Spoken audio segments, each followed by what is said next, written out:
메리 크리스마스, 복되고 거룩한 주일입니다. 오늘 하나님의 말씀으로 하루를 시작하는 여러분의 삶에 주의 은혜와 평강이 가득하기를 축복합니다. 함께 나눌 말씀은 사사기 20장 29절부터입니다. 이스라엘이 기브와 둘레에 군인들을 매복시켰다. 사흘째 되는 날 이스라엘 자손은 베냐민 자손을 치러 올라가서 전과 마찬가지로 기브와 쪽으로 전투 태세를 갖추었다. 베냐민 자손도 그들을 대항하려고 나왔으나 꿰매 빠져 성읍에서 멀리 떠나게 되었다. 베냐민 자손은 한쪽은 베델로 올라가는 길과 만나고 다른 한쪽은 기브아로 가는 길과 만나는 큰 길과 들에서 전과 같이 이스라엘 자손을 치기 시작하여 그들을 30명가량 죽였다. 그러자 베냐민 자손은 이스라엘 자손이 처음과 같이 자기들에게 치고 있다고 생각하였다. 그러나 이스라엘 자손은 우리가 도망치는 척하여 그들을 성읍에서 큰 길까지 꿰어내자 하고 말하였다. 그때 모든 이스라엘 주력 부대는 자기들이 있던 자리에서 일어나 바알다말에서 대열을 갖추었으며 이스라엘의 매복 부대는 기브아 주변에 숨어 있다가 거기에서 쏟아져 나왔다. 온 이스라엘에서 뽑힌 10,000명이 기브아 정면에 이르자 전투는 치열해졌다. 그러나 베냐민 자손은 자기들에게 재앙이 미친 것을 알지 못하였다. 주님께서 이스라엘 앞에서 베냐민을 치셨으므로 그날 이스라엘 자손이 칼을 쓸 줄 아는 베냐민 사람 25,000명을 모두 쳐 죽였다. 그제서야 베냐민 자손은 자기들이 피한 것을 알았다. 이스라엘의 주력 부대가 자기들이 있던 자리를 베냐민에게 내주고 물러선 것은 기브아 둘레에 매복시켜둔 병력을 믿었기 때문이다. 매복한 군인들이 급히 나와 기브아로 돌격하여 사방으로 흩어져서 칼날로 기브아의 성읍 주민을 다 쳐 죽였다. 이스라엘 주력 부대와 매복 부대 사이에서는 성읍에서 큰 연기가 구름 기둥처럼 치솟는 것으로 신호를 삼자는 약속이 이미 되어 있었다.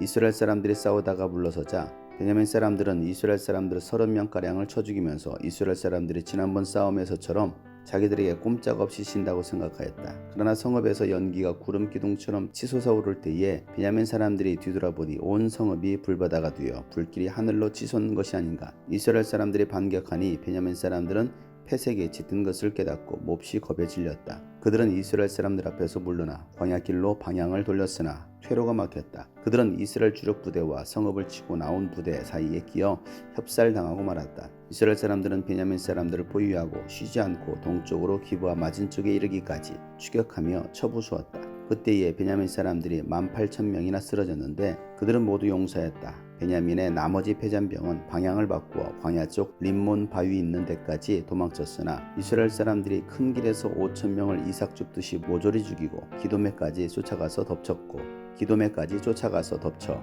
또 2,000명을 죽였다. 베냐민 사람 가운데서 칼을 쓸 줄 아는 사람 25,000명이 그날 모두 쓰러졌는데 그들은 모두 용사들이었다. 그러나 600명은 방향을 돌려 광야 쪽 림몬 바위까지 도망쳐서 넉 달을 그 림몬 바위 있는 곳에서 숨어 살았다. 이스라엘 사람들은 다시 베냐민 자손에게로 돌아와서 그 성읍에서 사람이나 가축할 것 없이 닥치는 대로 모두 칼로 쳐서 죽였다. 그들은 그 일대의 성읍도 모두 불살랐다.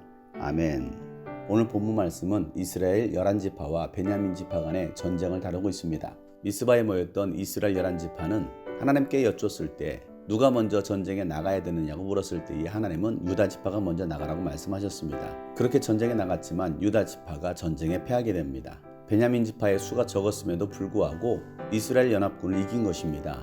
이스라엘 연합 지파가 다시 하나님 앞에 물었을 때에 하나님은 또다시 그들에게 베냐민 지파를 넘겨주시겠다고 말씀하셨습니다. 그렇게 두 번째 나갔지만 또다시 패하게 되었습니다. 이스라엘 11지파는 하나님 앞에서 울부짖으며 화목제와 번제를 드리고 하나님 앞에 기도합니다. 그러자 이번에는 하나님께서 또다시 베냐민 지파를 손에 넘겨주시겠다고 말씀하십니다. 이 모든 과정을 통해서 이스라엘 11지파나 베냐민 지파가 깨달았어야 됩니다. 이스라엘 연합군이 숫자가 많았음에도 전쟁에서 패하게 된 이유, 또 숫자가 적음에도 베냐민 지파가 그 전쟁을 이길 수 있었던 이유를 그들은 깨달았어야 됩니다. 결코 베냐민 지파가 전쟁을 잘해서 그들이 승리한 것이 아니었습니다. 타락한 이스라엘 백성들을 향한 하나님의 심판이었습니다. 그 심판의 도구로 베냐민 지파와 이스라엘 11지파를 사용하고 계시는 것입니다.